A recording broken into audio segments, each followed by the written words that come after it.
وختونه چې دی هغه اکثره په عباسیاتو کې تیریږي او د هغې نه وروسته بیا په دنیا کې تیریږي، د الله په دین کې نه تیریږي.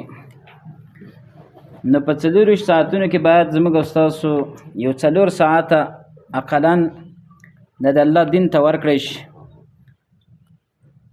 څومره چې موږ او تاسو د دنیا دپاره جهد او کوشش کوو، دومره باید د هغې نه زیات باید د آخرت دپاره جهد او کوشش وکړی شي. او دا د حدیثو درسونو دوام باید په مساجدو کې وي. موږ په د اوړي کې د درس پرېښودلو د دې وجې نه چې بعضې ملګري وایي چې شپې لنډې دي، نه شو کېناستلی یا وخت نه وي. نو اوس انشاءالله شپې موږ د شوي دي، نو دا وخت به انشاءالله قیمتي شي. دا کتاب ریاض صالحین هم ته یو ځای پورې ویلی و، باب فی النهی عن البدع و محدثات الامور. دا باب ده په دې کې یو حدیث دا راوړي د جابر رضی الله تعالی عنه. وعن جابر رضی الله تعالی عنه قال فرمایي کان رسول الله صلی الله علیه وسلم، نبی علیه الصلاة والسلام و اذا خطب احمرت عیناه، وی کله به چې نبی علیه الصلاة والسلام خطبه فرمایله، بیان به کولو د جمعې پر ورځ باندې په منبر باندې، احمرت عیناه سترګې مبارکې به سرې شولې، وعلا صوته او آواز به اوچت شولو، واشتد غضبه او غصه او قهر به زیات شو. د دې نه معلومه شوله چې د الله دین باید سړی په جذبه کې بیان کړي، غږ په باندې اوچت کړي او په قهر شي. دا سنت طریقه ده. بعض علما د دې د خطبې د آداب نه نوي خبر، یا خو داسې کوي چې بیخي خطبه داسې به جذبې بیانوي، او بعضې داسې وي چې ټوله خطبه په جذبه کې بیانوي. نه دې ته هم باید وکتلی شي. بعضې ځایونو کې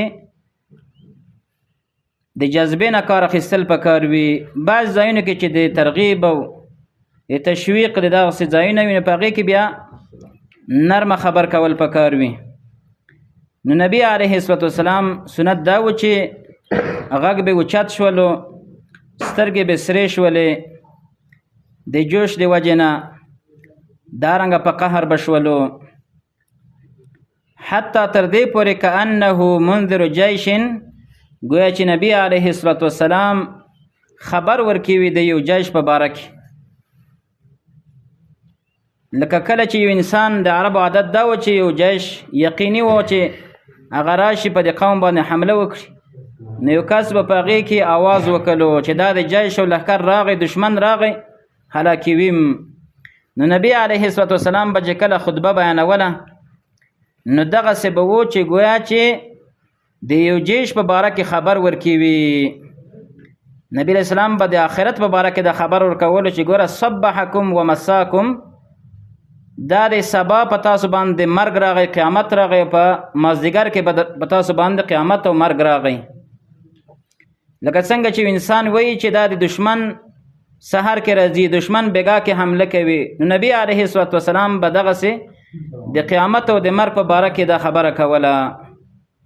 ویقول فرمایل به بعثت انا والساعة کهاتین، زه رالېږلی شوی یم، بعثت انا زه، والساعة قیامت کهاتین په شانته د دوه ګوتو، ویقرن بین اصبعیه السبابة والوسطى، نبی علیه الصلاة والسلام به د دواړه ګوتې یو ځای کړې.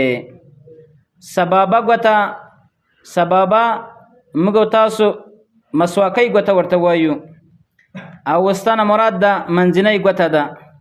لکه دا دوه ګوتې به داسې پورته ونیولې، وی به ویلې چې قیامت دغسې به ما پسې روان دی. نبی علیه الصلاة والسلام د قیامت لوی علامه وه. وجه دا وه چې د نبی علیه الصلاة والسلام نه وروسته انبیا علیهم الصلاة والسلام نه راځي، او د نبی علیه الصلاۃ والسلام په امت باندې به قیامت قایمیږي. نو د دې وجه نبی سلام فرمایل چې په ما پسې د قیامت داسې جوخت را روان دی. اما بعد فإن خیر الحديث کتاب الله. بیا به دا خبره کوله چې ورسته د حمد نه فإن خیر الحديث بهترینه خبر چې داغه د کتاب د الله ده، یعنی کتاب الله بهترینه خبره ده. په ټولو خبرو کې بهترینه خبر د الله د کتاب ده. وخیر الهدي هدي محمد صلی الله علیه وسلم. او بهترینه طریقه د محمد رسول الله صلی الله علیه وسلم ده. د نبی علیه الصلاۃ والسلام په طریقو کې خیریت ته غوروالی دی، زینت ته ډول دی. د بل چا په طریقو کې خیریت نشته دی. دا به ان شاء الله د دې ټوکړې مناسبت د باب سره ورسته ذکر کړو او د دې فائدہ به ذکر کړو. وشر الامور محدثاتها. او بدترین کارونه چې دي دا نوی کارونه دي. وكل بدعة ضلاله وكل بدعة ضلاله وهر بدعت د گمراهی ده. ثم يقول بیا فرمایل انا اولى بكل مؤمن. زډیر لایق ما په هر مؤمن سره من نفسه د نفس دی غینه. په دې کې یو معنا ده چې انا اولى بكل مؤمن، زډیر مهربان یم په هر مؤمن باندې من نفسه د نفس د مؤمن نه. یا زډیر لایق یم په هر مؤمن باندې د نفس د غینه چې زما تابعداري وکړي شي، زما خبره ومنل شي او زه غوړه کړی شم. یا زه ډیر مهربان یم د هر مؤمن نه د نفس د غینه. من ترک مالا فلاهله. چا چې پرېښودل مال د ځان نه وروسته نو دغه مال یې د اهل دپاره دی. اهل څوک دی؟ بچي دی، ښځه ده، د هغې دپاره د مال دی. ومن ترک دینا. او چا چې پرېښودل قرض او ضیاعا یا اولاد پرېښودل چې هغه ضایع کېږي، واړه واړه بچي پرېښودل. فإلی وعلی. نو دا زما دپاره دی، دا په ما باندې دغې ذمهواري ده. گویا چې دغه جمله نبی اسلام ذکر کړې ده، دا دلیل دی دپاره د ما قبل جملې چې ما قبل کې نبی علیه السلام فرمایل چې زه ستاسو باندې ډېر مهربانه یم.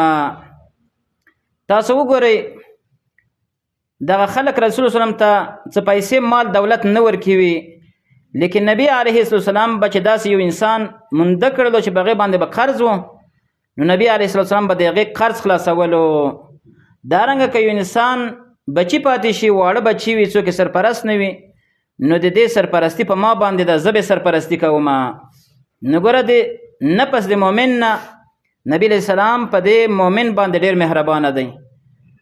د خلکو قرضونه خلاصوي، دارنګه د خلکو بچی چې پاتې شي، واړه ماشومان، د هغې تربیت او د هغې پالنه کوي. دا حدیث امام مسلم راوړی دی، صحیح حدیث دی. بیا د حدیث مناسبت د باب سره دا دی چې نبی علیه السلام دلته وفرمایل چې بهترینه طریقه چې دغه د محمد رسول الله طریقه ده، او بیکاره کارونه چې دغه محدثات او بدعات. دې نه معلومه شوله چې هر بدعت د ناکاره کار دی او هر مبتدی په د مخلوق کې بیکاره انسان دی. د دې نه منع ثابت شوله چې د دې نه باید انسان د بدعاتو نه ځان وساتي. او بهترینه طریقه دا د نبی اسلام طریقه ده. تاسو وګورئ یو انسان ته به په بل شي کې عزت ښکاره کېږي، والله العظیم چې په بله طریقه کې عزت نشته او ډول او ښایست نشته دی. یو انسان ته به په ګیره خرولو کې ځان ښایسته ښکاره کېږي، لیکن والله العظیم چې په ګیره کې یو انسان څومره منور ښکاره کېږي، دا په ګیر خرولو توب کې نه ښکاره کېږي. هسې د انسان ذهن او داسې د انسان د زړه خراب شوی دی چې ده ته په ګناه کې یا د ګیره خرولو کې ځان ورته ښایسته ښکاره کړي. نو بهترینه طریقه د نبی اسلام طریقه ده، هغه ګیره ده، نو په ګیره کې انسان ښایسته ښکاره کړي. دارنګه د ویښتانو پرېښودل دي. اوس د خلکو ته ځان په دې ښه ښکاره کېږي چې فوجي یا انګریزي کټینګ د ځان ته جوړ کړي او خطونه په سر کې وباسي، دا ورته ښایسته ښکاره کېږي. لیکن دا طریقه والله العظیم که ښایسته طریقه وي، بلکې د نبی اسلام هغه ښایسته ویښتان پرېښودلو طریقه دا ښایسته ده. دارنګه بعض انسانانو ته د پاینڅې په ځان سره کش کول، په دې کې ورته ډول ښایست ښکاره کېږي چې ولا په دې کې به زه ښه ښکاره کېږم او پاینسي پورته کول ورته بد ښکاره کېږي. د پاینسي پورته کول په دې کې ډول او زینت دی او دا غوره طریقه ده. دا بیکاره طریقه ده چې انسان په ځان پسې پایڅې راکش کړي د زنانو په شان ته، نو په دې کې انسان بد ښکاره کېږي. نو دا حدیث موږ ته دا راښیي چې د نبي علیه السلام په طریقو کې ډول دی، په هغې کې زینت دی، په هغې کې ښایست دی. او د نبي علیه السلام د طریقو نه اخوا ته چې څومره طریقې دي دا ټولې ناروا دي او په دې ټولو کې ناکاروالی دی او بدرنګي د انسان په باندې بدرنګ کېږي. نو الله رب العالمین د موږ او تاسو ته په دین باندې عمل را نصیب وګرځوي او الله د سنتو توفیق را نصیب کړي چې همیشه دپاره په سنتو باندې عمل وکړو. واقول قولي هذا استغفر الله لي ولكم ولسائر المسلمين.